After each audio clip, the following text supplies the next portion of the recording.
The dashboard light cast blue shadows across Officer Marcus Webb's face as he sat in the patrol car, engine idling, hands resting on the steering wheel like they'd been there for hours.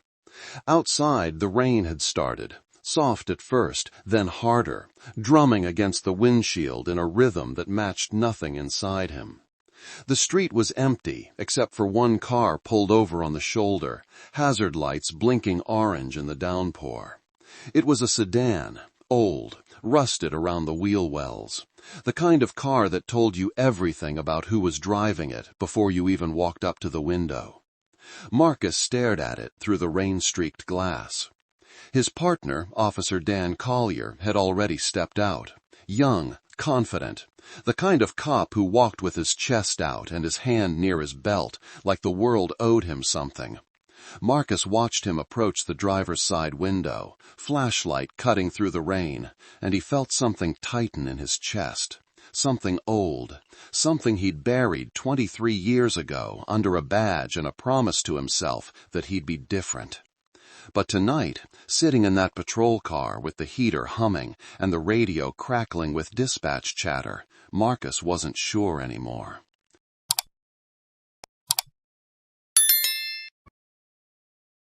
The brake light on the sedan flickered, a defect. That's what Dan had called it, a reason to pull someone over. Marcus had nodded, said nothing, because what was there to say? They both knew what this was. They'd done it 100 times before. A broken tail light, a lane drift, anything that gave them permission to stop and look closer. And when the driver was black, when the car was old, when the neighborhood was poor, well, then it wasn't just a stop. It was a judgment, a sentence, handed down before a single word was spoken. Dan knocked on the window. Marcus could see the driver's silhouette inside, still, cautious, hands probably already on the steering wheel where they could be seen. That's what you did when you were pulled over and your skin was the wrong color. You made yourself small. You made yourself safe.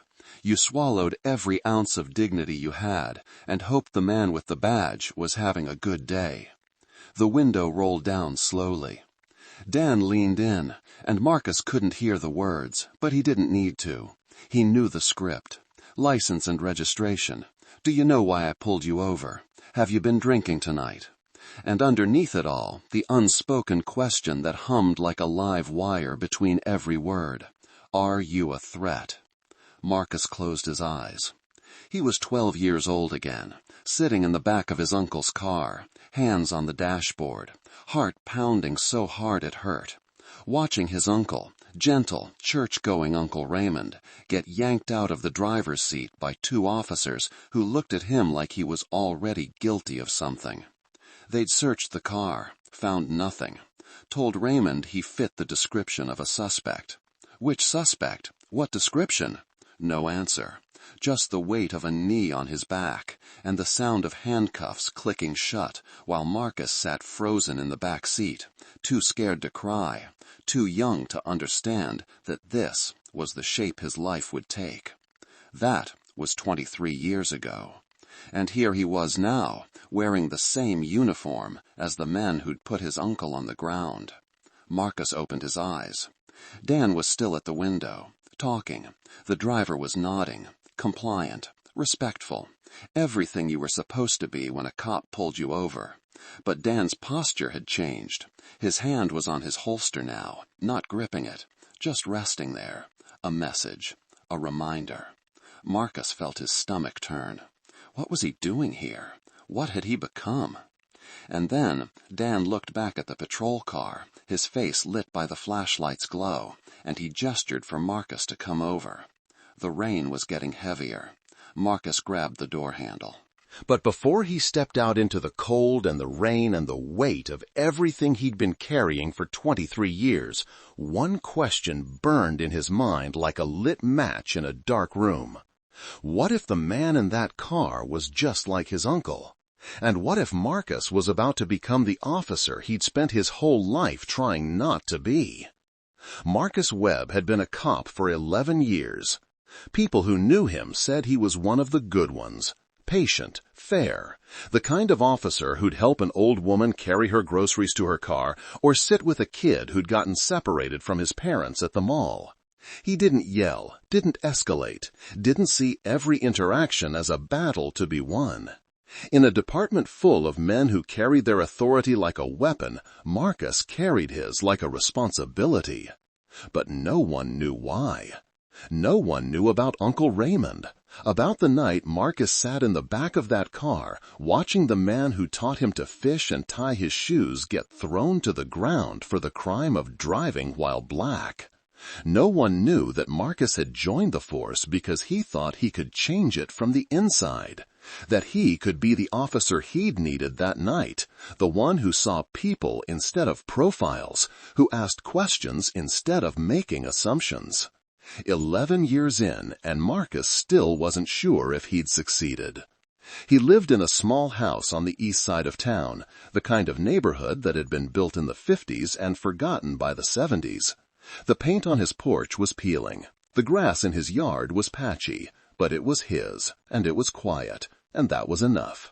He'd never married, never had kids. There were women, sure, but nothing that stuck. Maybe it was the job, maybe it was him. He didn't think about it too much. Most mornings, Marcus woke up at 5, made coffee in the same chipped mug he'd had since the academy, and sat on his porch in the dark, watching the neighborhood come to life. Mr. Avery across the street would leave for his shift at the plant. The Johnson's dog would bark at nothing. The streetlights would flicker off one by one as the sun crept over the rooftops, and Marcus would sit there, coffee going cold in his hands, thinking about what kind of day it would be. Some days were easy, routine calls, speeding tickets, noise complaints, the kind of work that made him feel like he was helping, even if just a little. Other days were harder. Those were the days when he'd pull someone over and see fear in their eyes before he even said a word. The days when he'd walk into a house on a domestic call and know, just know, that someone wasn't going to make it out okay. The days when he'd sit in the locker room after his shift and hear the other officers laughing about some arrest they'd made, some kid they'd roughed up because he'd mouthed off, and Marcus would feel the weight of his badge like a stone around his neck. He never laughed with them, but he never said anything either. That was the compromise he'd made with himself. He couldn't change the whole department. He couldn't stop the bad cops from being bad. But he could control what he did, how he treated people, how he showed up. And if that wasn't enough, if he couldn't save everyone, at least he wouldn't be the one causing the harm. At least that's what he told himself. His partner, Dan Collier, had been assigned to him 6 months ago. 25 years old, fresh out of the academy, eager to prove himself. Dan came from a family of cops. His father was a sergeant. His grandfather had been chief back in the 80s, and he carried that legacy like a crown. He talked about the job the way some people talked about war. Us versus them. The thin blue line. Protect and serve, but only the people who deserved it. Marcus had tried to mentor him. Tried to teach him that the badge wasn't a license to judge, that the people they encountered weren't enemies, that power without compassion was just cruelty in uniform. Dan had smiled, nodded, thanked him for the advice. And then he'd gone right back to being the kind of cop Marcus had spent 11 years trying not to be. Tonight's shift had started like any other. They'd clocked in at 6, grabbed their assignments, and headed out into the rain. The calls were slow. A fender bender on 5th, a false alarm at the Quick Mart, a welfare check on an elderly woman who hadn't answered her phone in 2 days. She was fine, just sleeping. By 10 o'clock they were cruising through the south side, the part of town where the houses got smaller and the streetlights got dimmer and the people walking on the sidewalks didn't wave when they saw the patrol car. That's when Dan spotted the sedan. Brake light out. It was barely noticeable, just a flicker in the rain, but Dan saw it. And Marcus knew what was coming before Dan even said the words. I'm pulling him over. Marcus didn't argue. He could have, should have. The brake light was an excuse, and they both knew it. But Dan was young and stubborn, and Marcus had learned a long time ago that you couldn't talk a man out of the person he was determined to become. So he sat in the passenger seat, silent, while Dan flipped on the lights and the sedan pulled over, hazards blinking like a heartbeat in the dark. And now here they were. Dan at the window, Marcus in the car, the rain falling harder, and a question hanging in the air that Marcus didn't want to answer. How many times had he sat silent while this happened? How many times had he told himself he was different, that he was better, while doing nothing to stop the system he was part of? The radio crackled, dispatch checking in. Marcus picked up the handset, reported their location, their status. Routine traffic stop, nothing unusual. He set the handset down. Through the windshield he could see Dan still talking to the driver. The conversation was taking too long. That was a bad sign. When a stop stretched past 2 minutes, it meant something had shifted. Suspicion, attitude, fear masquerading as authority. Dan stepped back from the car. He looked at Marcus and motioned him over. And Marcus knew in that moment that the compromise he'd made with himself, that he could be a good cop just by not being a bad one, wasn't enough anymore. It had never been enough. He opened the door. The rain hit him like a baptism. The man in the car was maybe 40, dark skin, tired eyes. He wore a gray hoodie and kept both hands on the steering wheel even though Dan had already checked his license. His name was printed on the registration form Dan was holding, Terrence Boone. Marcus approached the passenger side, his footsteps heavy in the rain. And when he got close enough to see into the car, he saw something that made his chest tighten. A child's car seat in the back, empty. A bag of groceries on the floor. A work badge clipped to the sun visor. Hospital maintenance staff. This was a father, a working man, someone just trying to get home. Dan leaned into the driver's window, his tone sharp.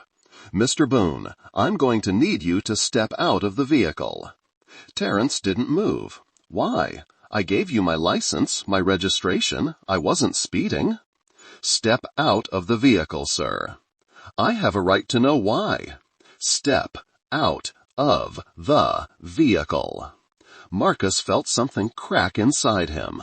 He knew this dance. He'd seen it 100 times. Dan was escalating, turning a broken brake light into a confrontation. And Terrence, God help him, was doing what any man with dignity would do. He was asking why.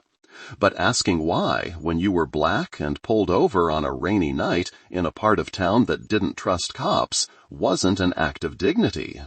It was a gamble with your life. Marcus stepped forward. Dan glanced at him, annoyed. "What?" "Let me talk to him." For a moment, Dan hesitated. Then he stepped back, hands on his hips, and Marcus moved to the driver's window. He crouched down so he was eye level with Terrence. The rain soaked through his uniform, cold and relentless, but he didn't care. "Mr. Boone," Marcus said quietly, "I'm Officer Webb. I know this is frustrating. I know you just want to get home, but I need you to step out of the car for a minute, okay? Just so we can clear this up." Terrence stared at him. Not with anger, not with fear, with something worse. Resignation. "I know how this goes," Terrence said. His voice was low, steady. "I step out. You search my car. You find something, doesn't matter what. And suddenly I'm not a man trying to get home. I'm a suspect. I'm a threat. I'm a headline." Marcus felt the words hit him like a punch. Because Terrence was right. This wasn't about a brake light. It never was. It was about power, about control, about a system that had decided long before Marcus or Dan or Terrence were born that some people were worth protecting and some people were worth suspecting. And Marcus, in his uniform and his badge and his 11 years of trying to be different, was part of that system. "I'm not going to search your car," Marcus said. "I just need you to step out so we can talk. That's all." Terence looked at him for a long moment. Then he nodded. Slowly, he opened the door and stepped out into the rain. Dan moved in immediately, shining his flashlight into the car, scanning the seats, the floor, the glove compartment. "What are you looking for?" Marcus asked. Dan didn't answer. Terence stood with his back to the car, hands in his pockets, shoulders hunched against the rain. He wasn't resisting, wasn't arguing. He was just standing there, enduring it, like he'd done this before, like he knew that the best way to survive a traffic stop was to make yourself invisible. Marcus watched him, and for a moment he wasn't looking at Terence Boone. He was looking at Uncle Raymond. Same posture, same weariness, same quiet acceptance that this was just how the world worked, that you could do everything right and still end up on the side of the road in the rain with a cop going through your things like you were already guilty. "Dan," Marcus said again, louder this time. "He's clean. Let's wrap this up." Dan straightened, flashlight still in hand. "I haven't finished checking." "There's nothing to check. He's got groceries and a work badge. That's it." "You don't know that." "Yes, I do." The rain fell harder. The street was still empty. Somewhere in the distance, a siren wailed, faint and fading.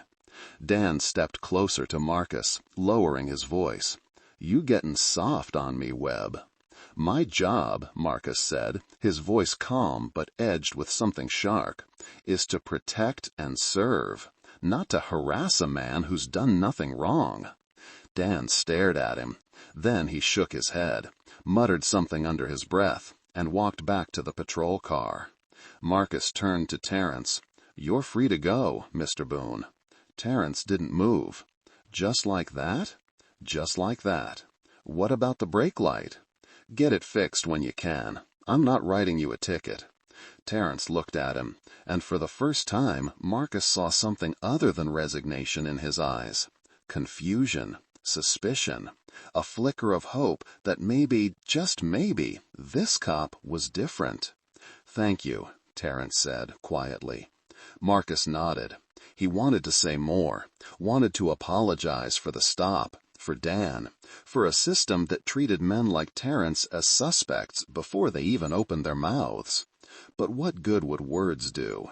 Words didn't change the fact that Terence would get pulled over again, that some other cop would see his old car and his black skin and decide he was worth stopping, worth questioning, worth fearing. Words didn't fix that. Terence got back in his car, started the engine, and pulled away. His brake light flickered once, then went dark. Marcus stood in the rain, watching the taillights disappear down the street. Behind him, Dan was waiting in the patrol car, arms crossed, jaw set. Marcus walked back slowly.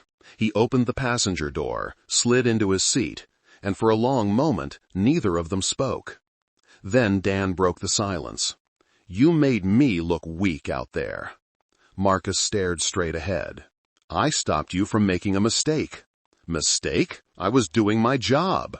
"No," Marcus said, his voice quiet but firm. "You were looking for a reason to make that man's night worse, and I wasn't going to let you." Dan laughed, bitter and sharp.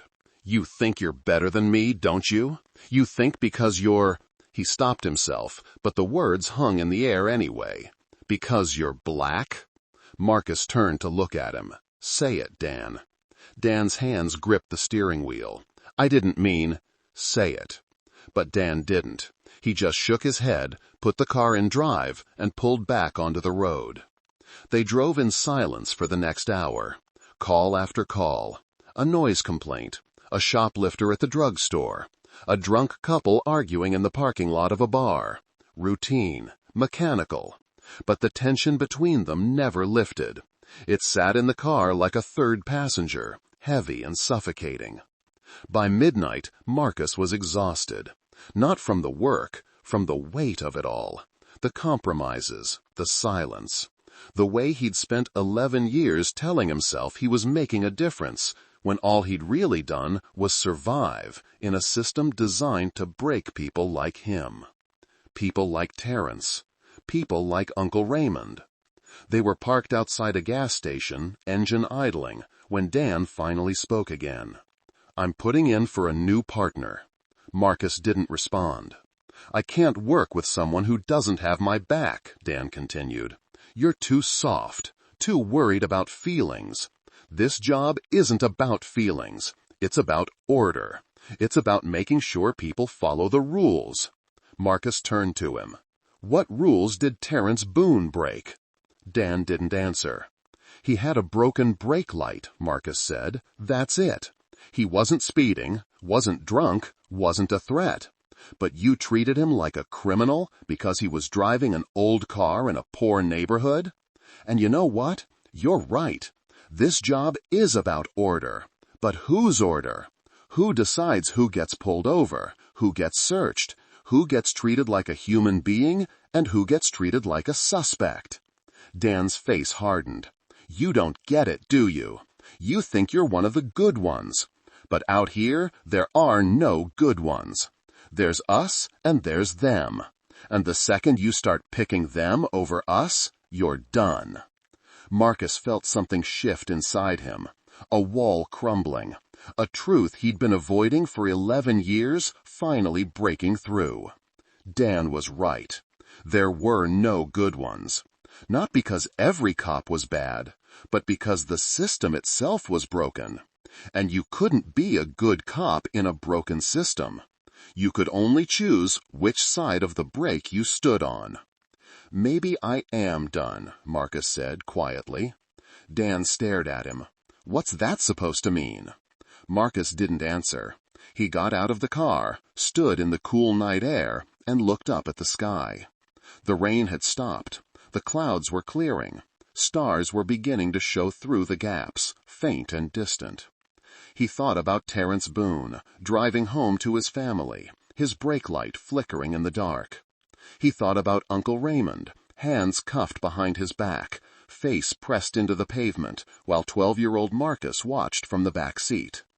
He thought about every traffic stop, every frisk, every time he'd stood by and told himself it wasn't his fight. And he realized something. It had always been his fight. He just hadn't been brave enough to step into it. The radio crackled. Dispatch calling with a new assignment. Dan answered, wrote down the address, and pulled the car up beside Marcus. "You coming?" Dan asked. Marcus looked at him, at the badge on his chest, at the gun on his hip, at the certainty in his eyes that he was right, that he was doing good, that the world was divided into us and them, and there was no room for doubt. "Yeah," Marcus said, "I'm coming." But as he climbed back into the patrol car, he knew something had changed.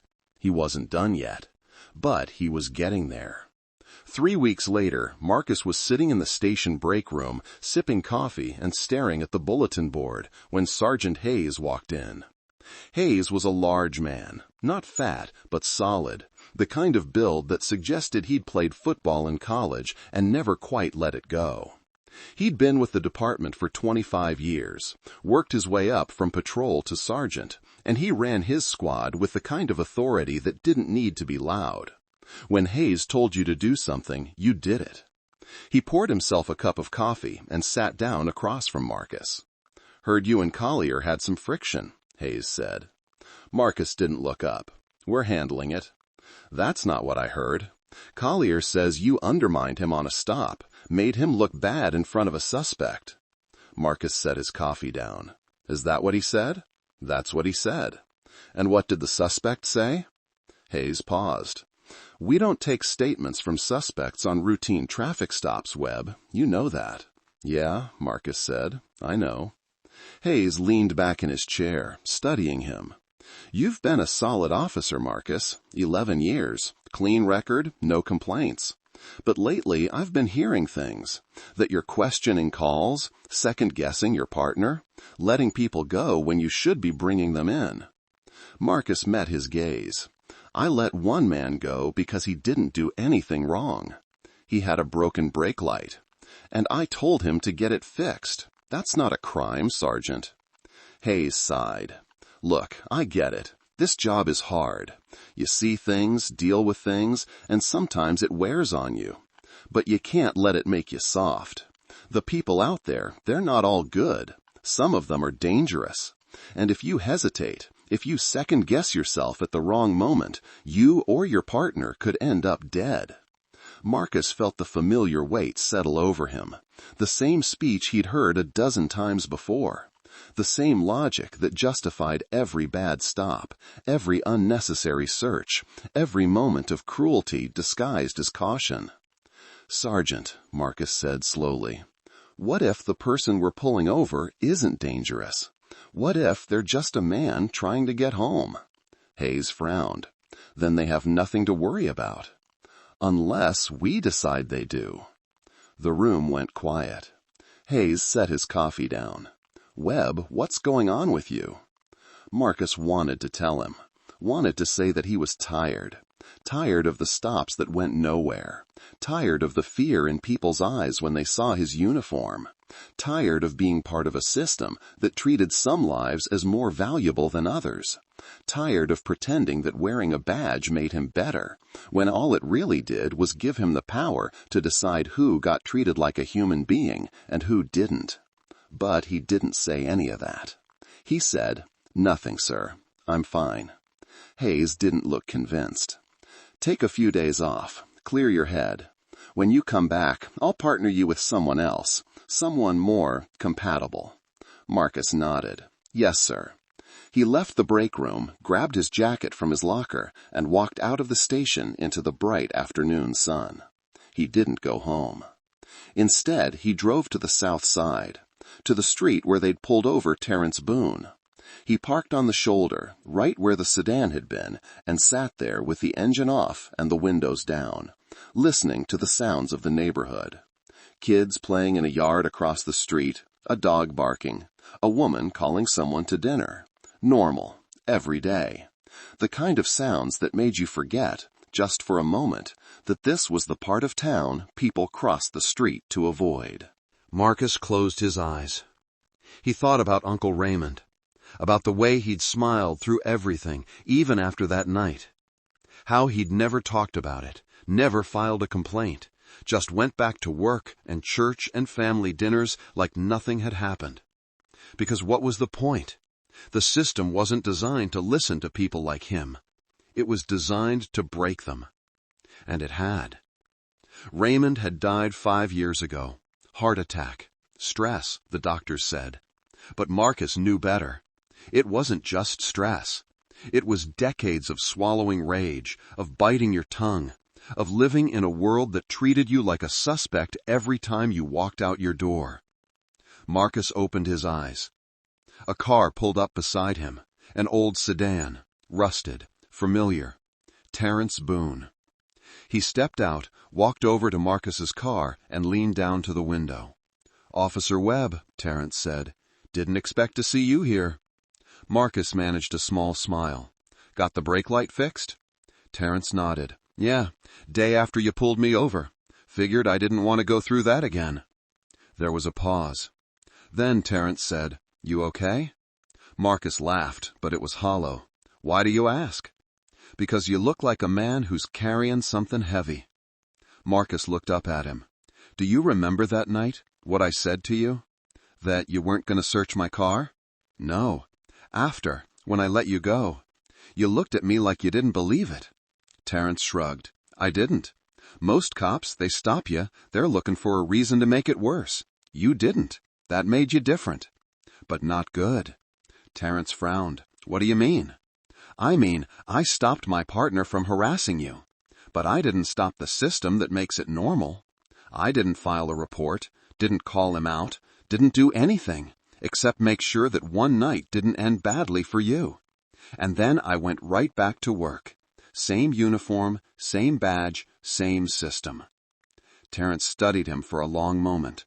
Then he said, "You know what I tell my son when he asks me why cops treat us the way they do?" Marcus shook his head. "I tell him it's not about good cops or bad cops. It's about a system that was built to fear us. And you can't fix a system from the inside by being nice. You fix it by breaking it. Marcus felt the words settle over him like a truth he'd been avoiding his whole career. But I don't know how to break it, Marcus said quietly. Terence smiled, sad and knowing. Neither do I. But maybe that's not the point. Maybe the point is just to stop pretending it's not broken. He tapped the roof of Marcus's car, nodded, and walked back to his sedan. Marcus sat there for a long time after Terence drove away. And then he drove to the station. He found Dan Collier in the locker room, getting ready for his shift. When Dan saw Marcus, his face went hard. "Thought you were taking time off," Dan said. "I was. I'm not anymore." Dan turned back to his locker. "What do you want, Webb?" Marcus took a breath. "I want to file a report." Dan froze. "What kind of report?" "On the stop we made 3 weeks ago. Terence Boone. I'm filing a formal complaint about your conduct." Dan spun around, his face red. "You're serious?" "Yes." "You're going to snitch on your own partner?" "You're not my partner," Marcus said. "Not anymore." Dan stepped closer, his voice low and dangerous. "You do this, you're done. You understand that? You'll be labeled a rat. No one will want to work with you. You'll be pushed out." "Maybe," Marcus said. "But at least I'll be able to look at myself in the mirror." Dan stared at him, jaw working, fists clenched. For a moment, Marcus thought he might swing. But then Dan just shook his head and walked out. Marcus stood alone in the locker room, his heart pounding. And he realized something. He'd just crossed a line, and there was no going back. The complaint was filed. Internal Affairs opened an investigation. Dan was put on administrative leave pending review. And Marcus, true to Dan's prediction, became a pariah. Other officers stopped talking to him, stopped inviting him to drinks after shift, stopped trusting him. He was the guy who'd turned on one of their own, the guy who'd chosen them over us. But Marcus didn't care. Because for the first time in 11 years, he felt like he was actually doing the job he'd signed up for. Weeks passed. The investigation dragged on.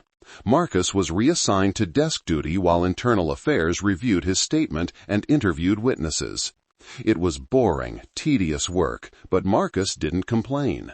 And then one afternoon, he got a call. It was Terence Boone.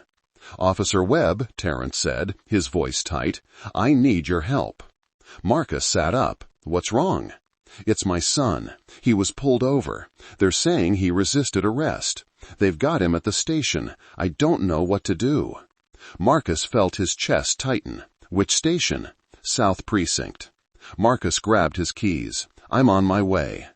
When Marcus arrived at the South Precinct, the scene was chaos.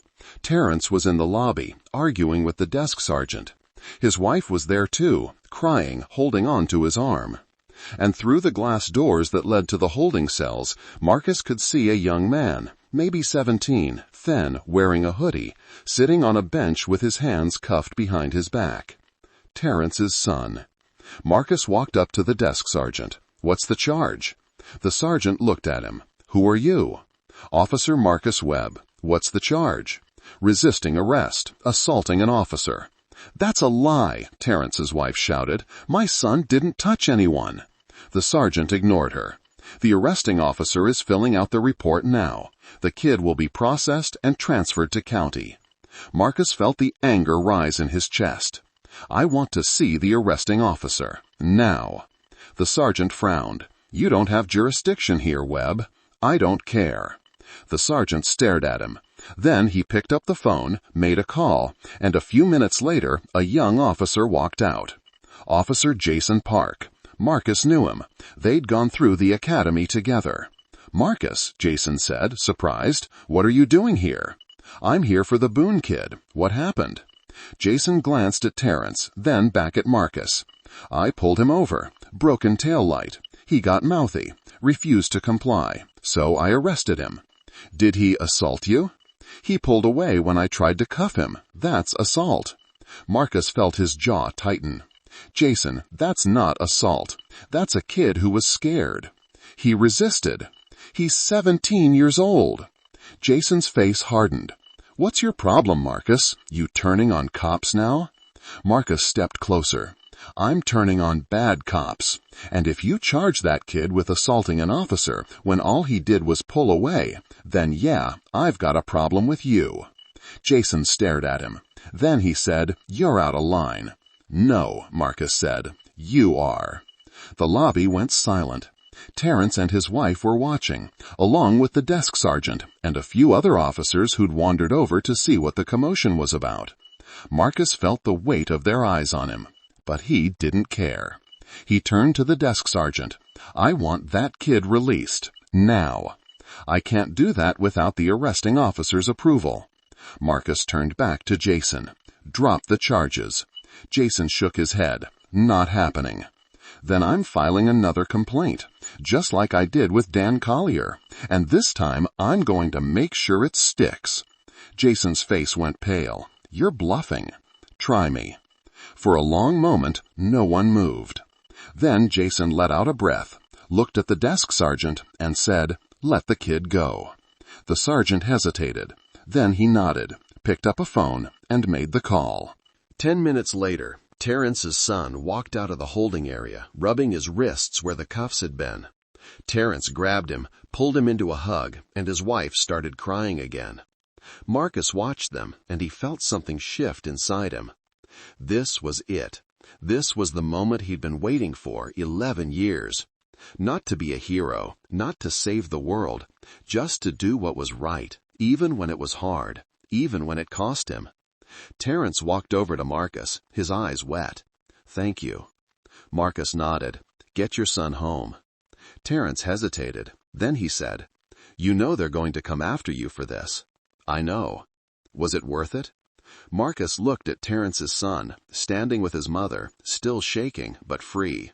Yeah, Marcus said. It was. Officer Marcus Webb's career didn't end that day, but it changed. The complaint he filed against Jason Park was investigated. No charges were brought against Terrence's son. And Marcus, slowly, became known not as the officer who turned on his own, but as the officer who stood up for what was right. It wasn't easy. There were officers who still wouldn't talk to him, who saw him as a traitor, who believed that loyalty to the badge meant loyalty to every cop, no matter what they did. But there were others, younger officers mostly, who started seeking him out, asking him questions, learning from him. And Marcus realized that maybe, just maybe, he was doing what he'd set out to do 11 years ago. He was changing the system from the inside. One conversation, one stop, one moment at a time. 6 months after the incident with Terrence's son, Marcus was back on patrol. He had a new partner, Officer Nia Campbell. She was smart, empathetic, and didn't see every traffic stop as a battle. They worked well together. One night, they pulled over a car, broken brake light, an old sedan rusted around the wheel wells. Marcus got out of the patrol car, walked up to the driver's window, and when the window rolled down, he saw an older black man, hands on the wheel, eyes tired and wary. Marcus crouched down, smiled, and said, "Good evening, sir. I'm Officer Webb. I stopped you because your brake light is out. Just wanted to let you know. Get it fixed when you can, okay?"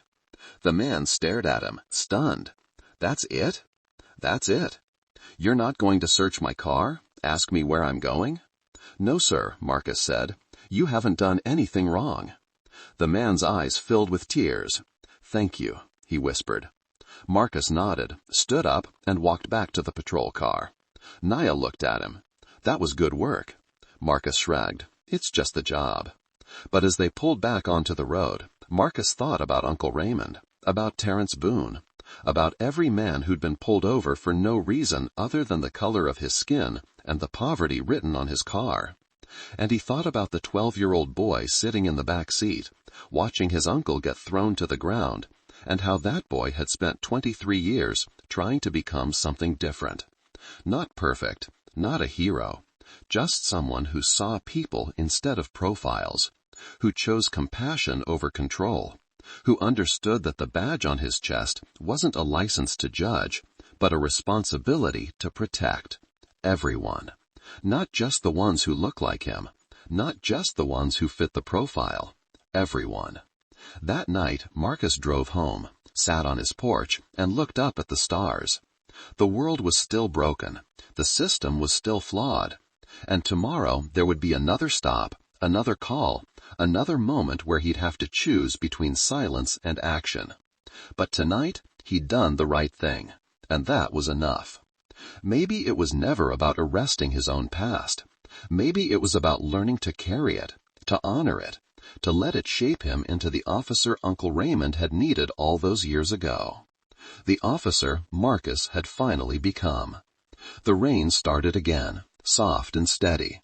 Marcus closed his eyes and listened.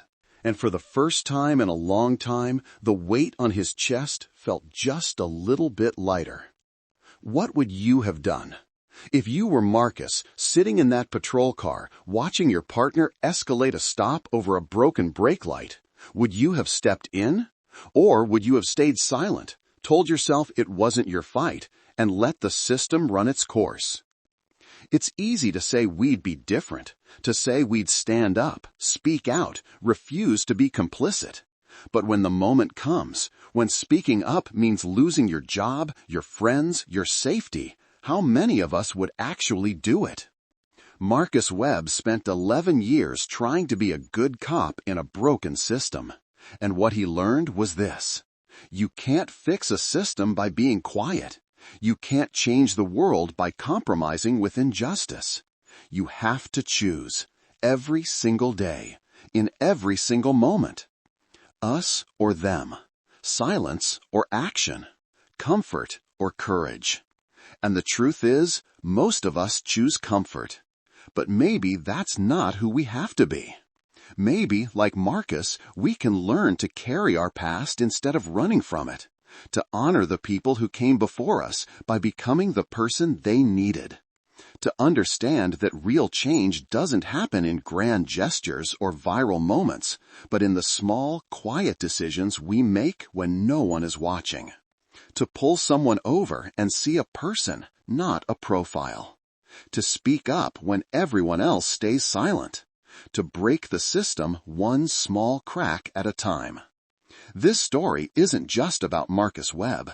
It's about all of us, about the choices we make when power is in our hands, about the kind of world we're building with every decision, every word, every moment. So I'll ask you again, what would you have done? And more importantly, what will you do the next time the moment comes? If stories like this one move you, if they make you think, if they challenge you to see the world a little differently, then subscribe, because there are more stories out there, stories of ordinary people facing impossible choices, stories of courage and failure and redemption, stories that reveal the truth behind everyday injustice. And maybe, just maybe, if we listen to them, if we really hear them, we can start to become the people our world needs us to be. The kind of people who don't just witness injustice, but stand against it, one moment at a time.